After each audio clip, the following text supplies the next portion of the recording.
half, though. Are we talking the Iowa Hawkeyes? I'm wondering if he had a typo there. Yeah, because yes. they were like 22. 25. Yeah, I'm guessing he that means 25. Yeah. I think it's because a lot of people are obviously always skeptical of their offense, which should be better. They got rid of the coach's son. We know they're going to have one of the best defenses in the country, if not the best defense. And clearly they've been betting the under today because we've seen the under drop a point or a point and a half. So, yeah, if I was minus 2.5, we would get slaughtered on that.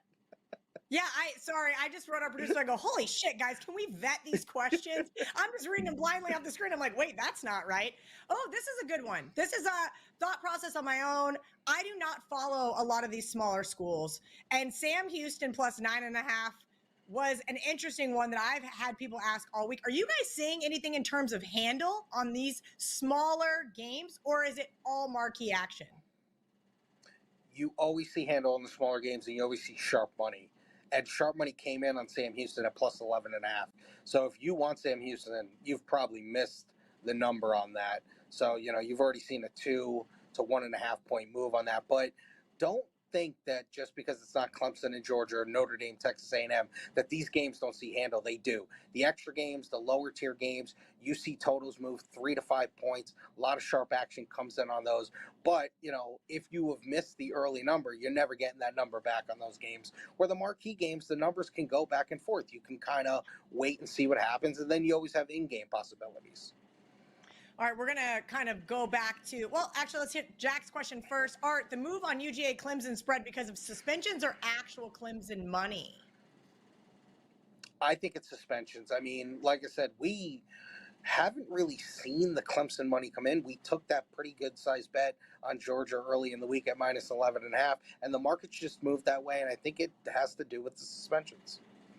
All right, so John Murray gave me a few plays on the Kelly and Murray show. Last night we cashed the under in FAU, Michigan State, under 48.5. He gave me these. Now I'm kind of a little skeptical at this point in time. These were on Wednesday night. UNLV plus 3. Do you think that's some home cooking there in Las Vegas at the Westgate that fans are betting it, or was that actual sharp money?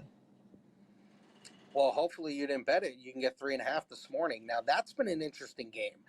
Early when the numbers came out in the summer, you saw the plus 3 money coming on UNLV. That actually got to as low as Houston minus 1.5. The buyback came pretty strong on Houston, got back to the original number 3, and then you saw people laying 3 with Houston. So we're at 3.5. I like that UNLV team. I think they have the most underrated receiver in the country in White. I mean, 3.5 is a nice number. I actually would take a shot with them on the money line. Ooh, all right. Notre Dame plus 3. He said he saw a sharp account bet them over A&M. I hate this game. I said that on the Kelly Murray show. I said I want nothing to do with this game. I think it looks boring. I think it looks exciting from a brand perspective, but these are two teams that never live up to the hype that starts for week 1. No, and that's going to be a defensive struggle. You've seen some good under money come in. And listen, that was a game that was picked, and you saw a lot of sharps come in on A&M early. And I think the buyback on Notre Dame was the 3 with a sharp just saying, hey, it's gotten a 3. It's not going to get any higher. And that person could have easily taken pick. So, they lay pick, take pick, take 3, kind of hope the number falls in the middle there. So that's a clear indicator sometimes on what will happen, especially when a game starts at pick and then gets to, not that there's really the key numbers in college football, but if you can get to 3 or 3.5, you'll buy back. I think there's some key numbers in college football. Let's talk about Fresno State sitting at 21.5. The other day, John Murray said they got bought. That's why you guys moved to 21. Tell me about this game. Michigan's got Texas on deck. Well, that's the clear look-ahead spot. Obviously, them and Texas playing CSU. I mean, of course people are going to take Fresno. They know Michigan is looking ahead to Texas, so that's why you saw the money come in on on Fresno State, and you saw a lot of under money come in. That was a total that was like 48.5. Now you're seeing a total of 45.5. All right, Art, I'm going to take a couple more questions from the chat. We're going to let you get back to the risk room. Any thoughts on Syracuse versus Ohio? What are we seeing in terms of splits over there at the Superbook? We are going to need Cuse. I mean, we saw money at plus 18, plus 17.5, and now we're seeing Syracuse minus 16. I mean, that has moved 2.5 points. So we will be rooting big time here for Syracuse. That's interesting. Any other Colorado State backdoor cover against Texas? We kind of just touched on that. Are you guys going to actually need Colorado State? This has been an interesting one, Art. Well, I think 35, even 35 and a half over the summer. We saw as low as 31 and a half. Now we've seen it crept back up. What's going on with this one? Yeah, the initial was the, CSU money, Colorado State, that was 35, 34 and a half, got pretty low, and then we've seen some Texas buyback. So right now, that's kind of a game that's not really a need either way, but the initial sharp money was on Colorado State because of the look-ahead spot for Texas. All right, give me some of your biggest needs here at the Westgate on college football Saturday, week 1. How about Alabama?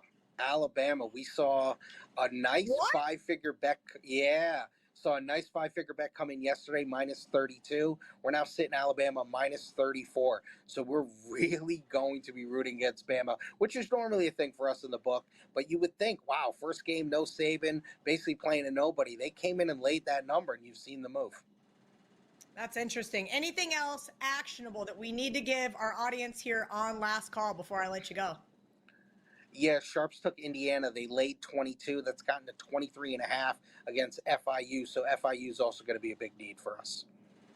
All right, FIU. Didn't think I was going to be getting involved in Florida Atlantic today, but I guess we're going to at Art Dice 21 over on X. Make sure you guys are giving him a follow.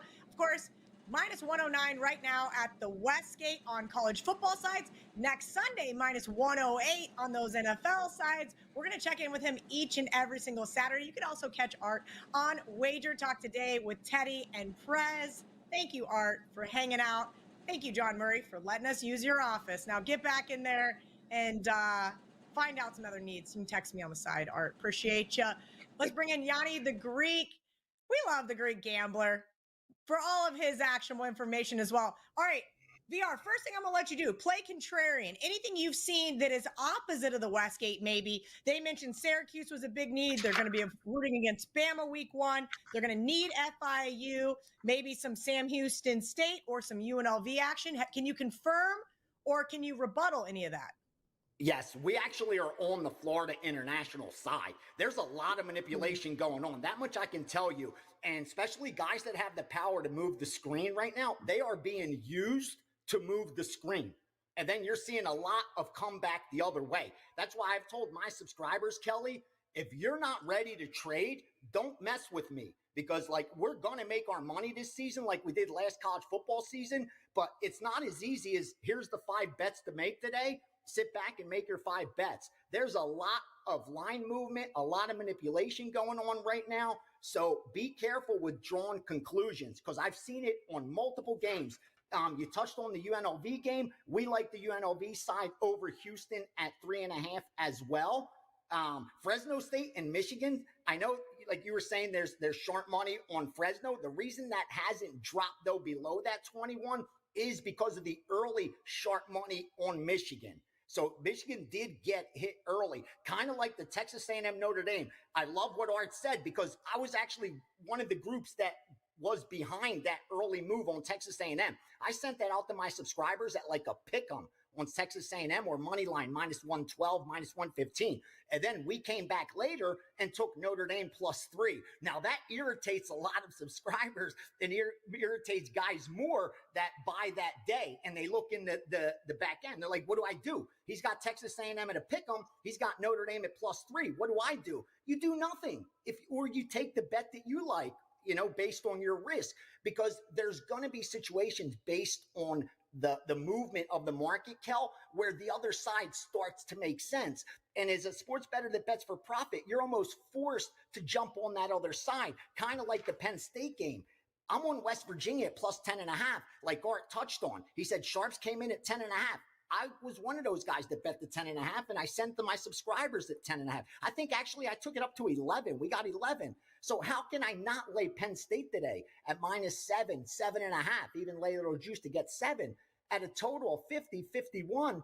You'd be foolish not to lay a 7 and take an 11. So it irritates some of the bettors that, are more fans, that they want to watch a game. They want to be on the side and bet it and just cheer in that side. But you know how I do it. I'm looking to bet numbers I disagree. The best of the number. VR. Middling a game like that is one of the most electric feelings. It is like, that's how not I only feel, do you Kel. I don't understand how people don't love it. Look, even if, let's just say it ends Texas A&M 24, Notre Dame 21. You now sided it, which means you pushed on one side of the bet and you won the other. If it ends 22-21, it ends 31-30, it ends anywhere in that 3-point range, A&M wins and Notre Dame covers. That is huge for your bankroll. And you want to hear something? Here's why getting good numbers, Kel, matters so much. Perfect example. I didn't do it last year, but I did it the year prior.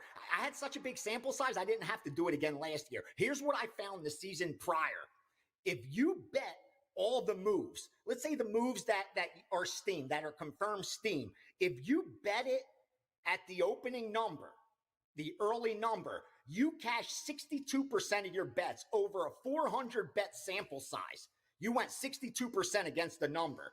If you bet it late versus the close, you went 50%.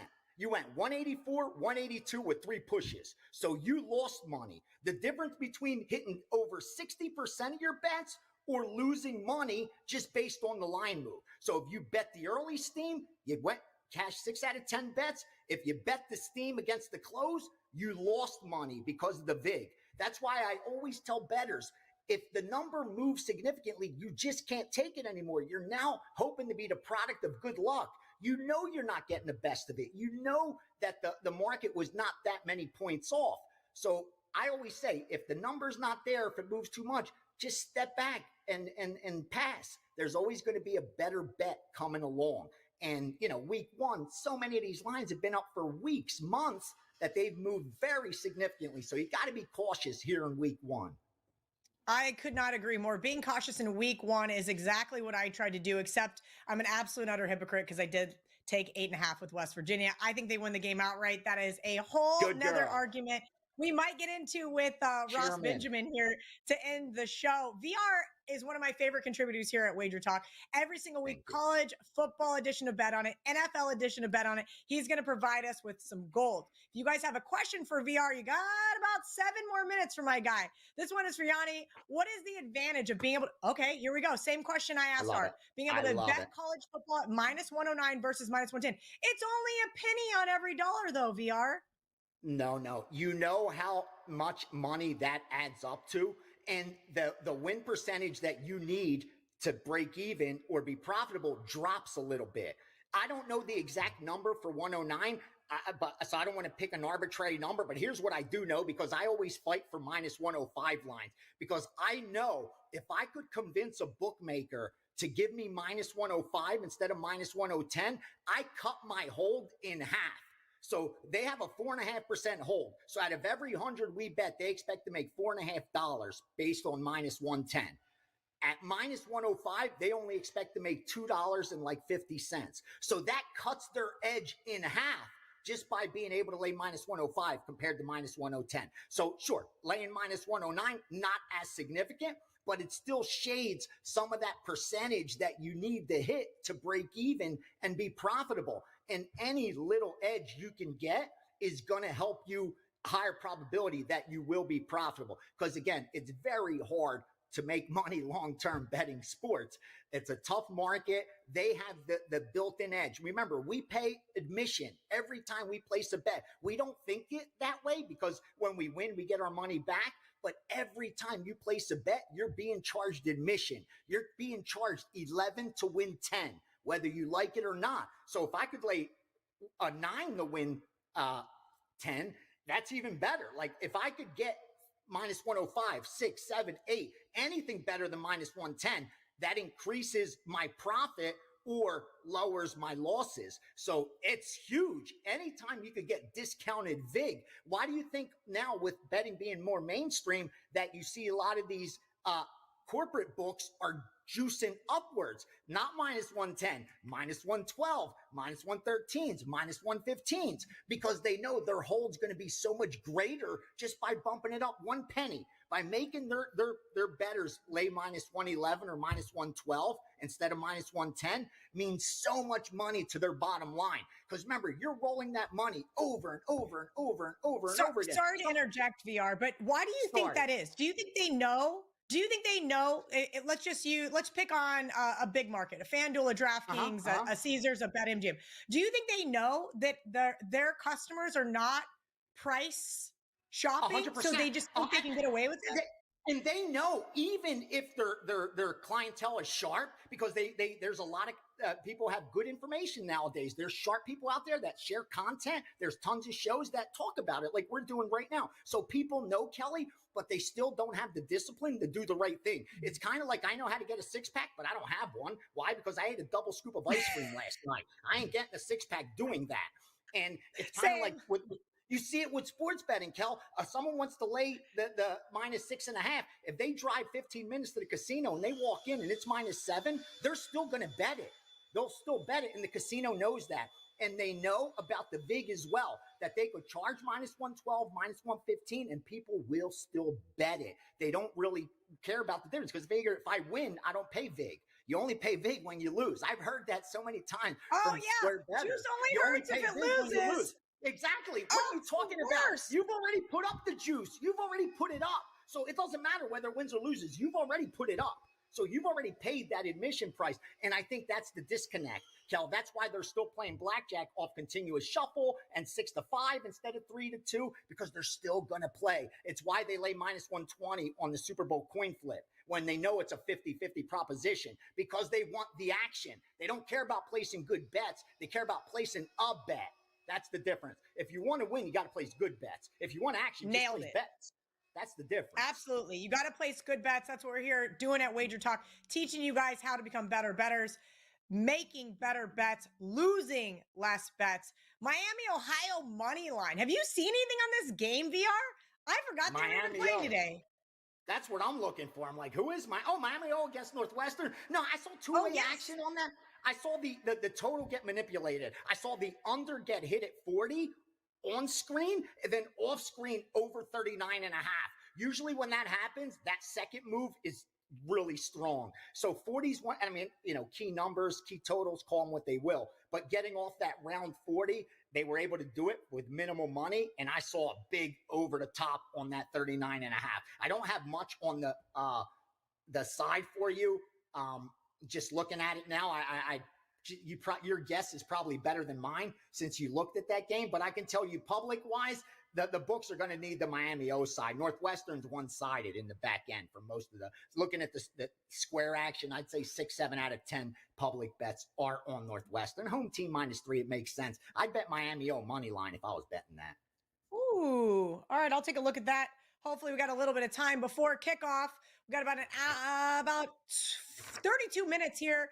If you guys have questions, I'm going to let VR go because I know he's got to put in lots of last minute action for his subscribers. VR, every week on Bet On It, you give us some gold, and sometimes you get some late gold. We film that show on Wednesdays. Give me some of that late gold here in the last 90 seconds. Absolutely, Kelly. We got Boise State -13. Late one that came in is that UNLV plus the 3.5 and the over 54, over 55 as well. Wyoming's another total. We were willing to go over 47.5, over 48, over 48.5. Those are usually very strong. Wyoming +7. I don't know why that's not at 6 or 6.5, because multiple groups keep betting Wyoming. So that one worries me a little because we're heavy on Wyoming as well, but I see a ton of Wyoming from the wise guys, and I don't see the respect from the market yet. That worries me a little bit. And the under in the Notre Dame game, under 49. I'm seeing some take back on the over 46.5, over 47. But when it went a little higher, you saw more on the under. So I don't trust that over money at all. In the Notre Dame Texas game, I definitely like the under there. And real quick, Kennesaw State came in. Kennesaw State, because they bet them in the first half, and they bet the over in that game. Kennesaw State, UTSA, over first half, and they bet over in the game at 49 and 49.5. So look at the over there, and they like the dog as well. So expecting a lot of points in Kennesaw State and UTSA. And remember, UMass, Eastern Michigan, one of those setup games. They took the +3 on Eastern Michigan. got it bet all the way down, and then unloaded 2, 3, 4x on UMass. So something about UMass that they like a lot. So that's some of the late stuff. And Syracuse first quarter -6.5. So they got Ohio. My subscribers got Ohio plus 17.5 for the game, and they got Syracuse -6.5 first quarter. It sounds contradictory, but they're two very different bets. So there's some gold for you. I love this. This is the best show ever. Up to the minute late information, you can't get better than this. That's what we're doing here, VR. I said at the beginning of the show was not for me. I can just call you and you can give me this information. I can call the Westgate and get the same information. We are running through a brick wall this morning for you guys. We got 29 minutes till kickoff. Shout out to VR. We will see him again on Wednesday on the NFL and college football editions of Bet On It. At Greek_Gambler on all your social channels. He's been putting out a ton of Instagram content and TikTok as well. So make sure you guys are following him there. And of course, you can catch him on the UFC. Let's bring in Ross Benjamin. He's going to take the rest of your college football questions. If you have a question, drop it in the chat. If you don't have a question, we're getting the hell out of here because we got college football to watch. Ross? Absolutely. I'm excited. First full week of college football action. The card leaves a lot to be desired, Kelly, with a lot of FBS versus FCS matchups. But you know what? College football's back, and anybody who does this for a living loves this time of year. Yeah, Ross Benjamin 1 on all your social channels. He is also on Instagram doing a great job over there. We got questions from the chat. We're going to fire right away. Can Indiana cover 22? I think they can. New coach. New quarterback as Rourke comes over from Ohio, who lost a ton of players, by the way. I know you guys been talking about that Syracuse-Ohio game. But in any event, yes, it's not a game that I'm going to put my own hard-earned money on, but I would, if I had a lean, it would be toward Indiana. Bring over the former head coach over at James Madison, who did a terrific job there. New quarterback, and he's a good one. So, yeah, I would say that if you put the proverbial gun to my head, Kelly, I would lean that way. All right. I know you sent me this morning. You wanted to touch on this total as well. Hit the thumbs up. Thank you, Hunts Point. We will hit the thumbs up. The subscribe button. We're going to be here every single Saturday and Sunday. Not tomorrow, but going forward. I want to talk about the A&M Notre Dame total. So VR mentioned they've seen two-way action. The Westgate mentioned they've seen a lot of under money, but you have an opinion on this game, and I'm really curious to hear it because I am completely conflicted. I originally liked the under. I'm hoping VR gets that middle. Those are always games I'm rooting for, but you like the total here. Give it to me. Yeah, I like the under here. Opened at 49, came down to 46.5. It does not shock me that we've seen a little movement toward the over here, going to 47 and 47.5. I think that's more public money than it is sharp money. Look, here's the thing. The total opens at 49. Anybody who follows sharp money should know the general public doesn't line up 2 weeks in advance to bet an under. So this is a sharp money move. You're also looking at two teams that early on, their defense is going to carry them. Bottom line is that you have Mike Elko going over to Texas A&M, and this guy's a great defensive mind. And here's the thing, the caveat here is Elko, former head coach at Duke last year, his former quarterback at Duke is the starting quarterback now at Notre Dame, Riley Leonard. And who would know how to defend Riley Leonard better than a guy like Elko? On top of that, Notre Dame returns a ton of players and experience on defense. I think both teams will go through some growing pains early offensively. I think this is a defensive battle. I think you'll see some long drives that have to be settled for field goals. So I like the under here, Kelly. I liked it 2 weeks ago. I got down at 49, at 47.5. Now it's still there. I love the fact that it came up to 47.5. I fully expected that. Yeah, I think we're going to see more over money. David Sanders, Ross, any input on the Boise State game? Did I see VR mentioned they laid 13 with this team? Do you agree with that move, or are you on the other side? You know what? This is a game, again, I'm going to stay away from and watch and see what happens here, because I really hesitant early on to lay double-digit number on the road. As good as Boise State may be this year, That's still you're looking at a team playing in their home opener. It's not like Boise State's going to be sky high to play this game, other than the fact that it's a season opener. I just don't like laying double digits on the road, and I'm certainly not going to endeavor in this game whatsoever, Kelly. While Ross Benjamin might be newer to Wager Talk, we maybe got him from another, we'll call it perspective company. He did finish the college football season last year on a 10-3 run, 62-42. He finished number 2 in college football money earned. And we are so happy to have him here at Wager Talk. We are going to get him some more questions from the chat if you guys have them. We talked about this one a little bit, and I don't know how to feel about this game, Ross. I know VR said at 3.5, they bet UNLV. Looks like Westgate said at 3.5, they saw sharp money on UNLV. I don't believe the hype with UNLV this year. Now, albeit, maybe I'm a little bit of a Willie Fritz fan. I do like his move to Houston. Houston being a Big 12 team, obviously is going to get a little bit more pub here. But I don't understand why all of a sudden they think UNLV is going to take a giant leap forward now here week 1 against a more, well, we'll say I think a much improved Houston squad. How about that?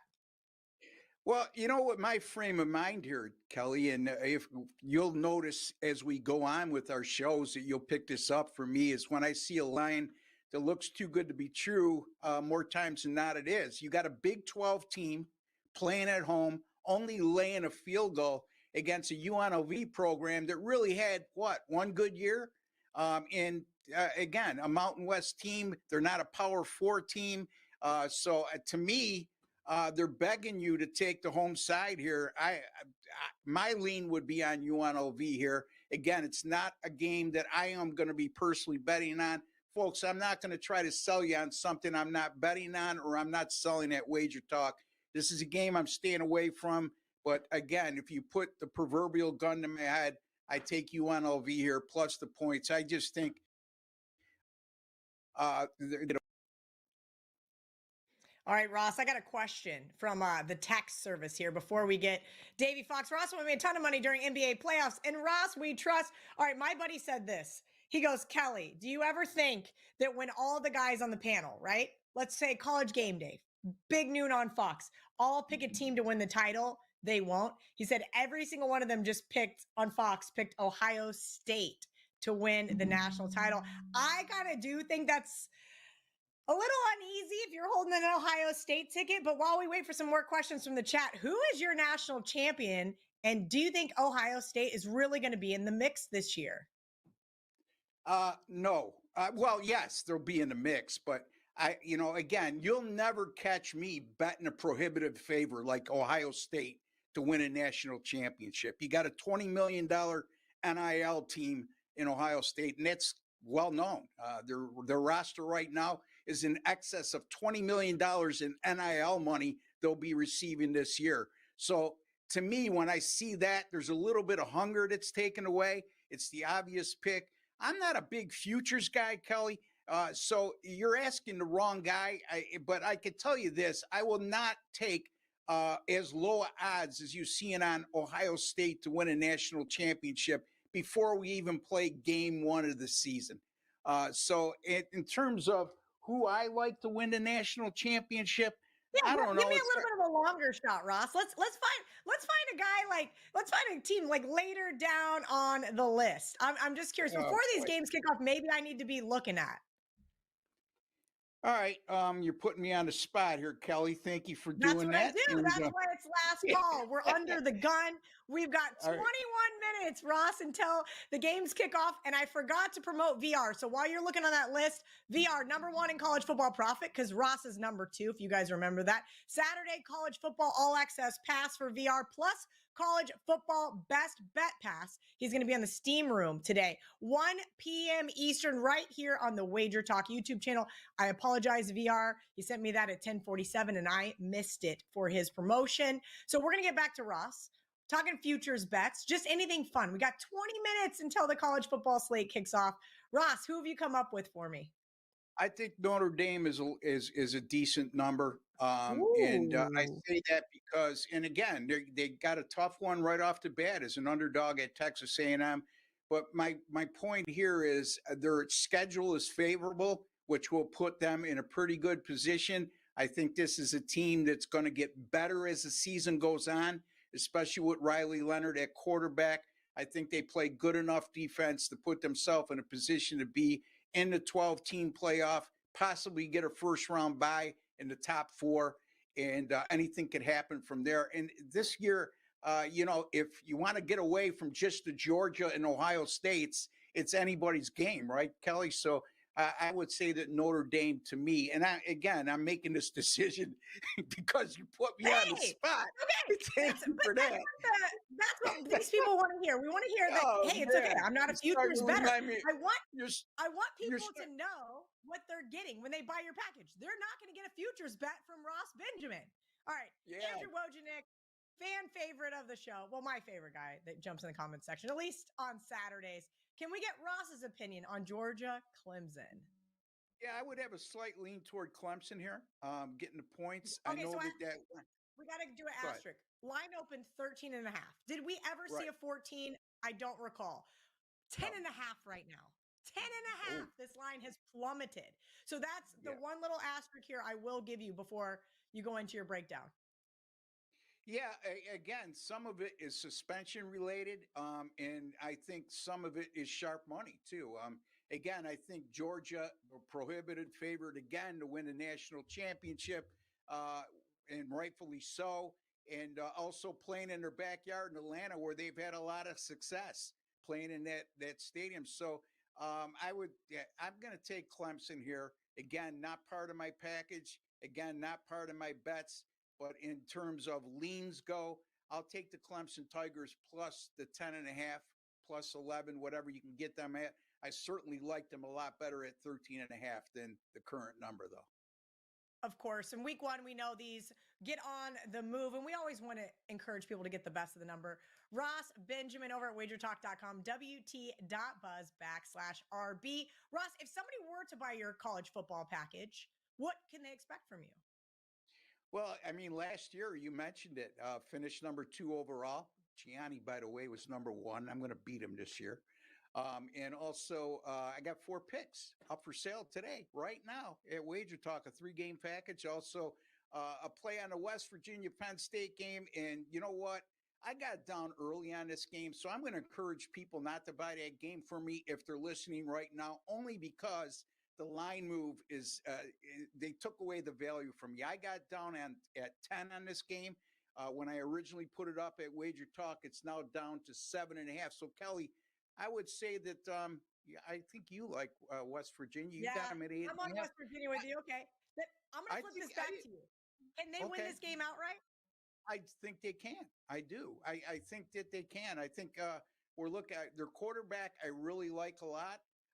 Penn State, Drew Allard is a good quarterback. He's in his second year. I'm sure he's going to improve from year one. But I think West Virginia at home is always a tough out. And I think this is a better than expected West Virginia team. And I don't think Penn State is as good as their national ranking currently indicates. So I think this is a good spot to take the points here. I'm not going to get greedy, but it would not shock me whatsoever if West Virginia pulls the upset here. I love it. I got a little self-promotion myself before we get into the Miami-Florida game. You have 16 minutes left to join my Splash contest, splashsports.com/KellyInVegas. Right now, we have a $3,500 overlay in the $30 entry.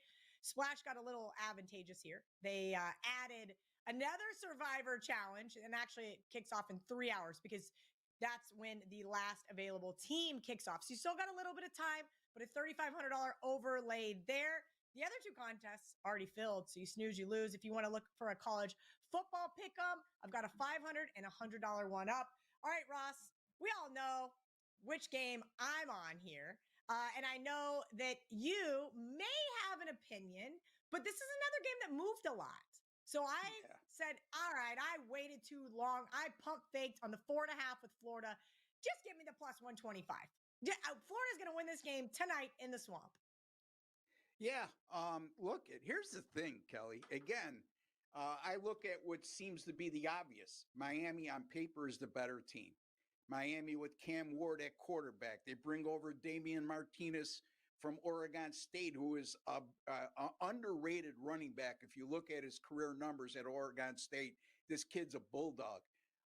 Yeah, Miami is nationally ranked, I believe, number 21, if I'm not mistaken. Florida did not even receive a vote in the AP poll. This line makes no sense to me, none whatsoever.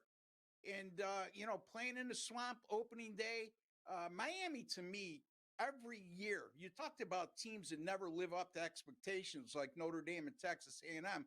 I think you could put Miami of Florida in that category, Kelly. Every Absolutely. year they seem to be a top 25 team, and every year it seems like they just flirt with mediocrity. So to me, my lean here is clearly on the Florida Gators plus the points. And I put this out on WagerTalk TV last week, and boy, oh boy, did I catch a lot of flack. But you know what? At the end of the day, we'll see what happens. I like Florida. All right, we've got 14 minutes until the games kick off. If you have a question, you better drop it in the chat. Otherwise, I'm getting out of here because I want to watch college football all day. All right, I see nothing from anybody else. Going once, going twice. As I mentioned, Ross Benjamin finished 64-42 in 2023. Number 2, right behind VR in college football money earned. WT.buzz/RB. Thank you to Art DiCesare from our friends at the Superbook at the Westgate. Make sure you guys are going over there and taking advantage of that -109 on college football sides, -108 on NFL sides. We're not here next Sunday, but we're going to be here each and every weekend during college football. This has been Wager Talk's Last Call. We'll see you guys soon.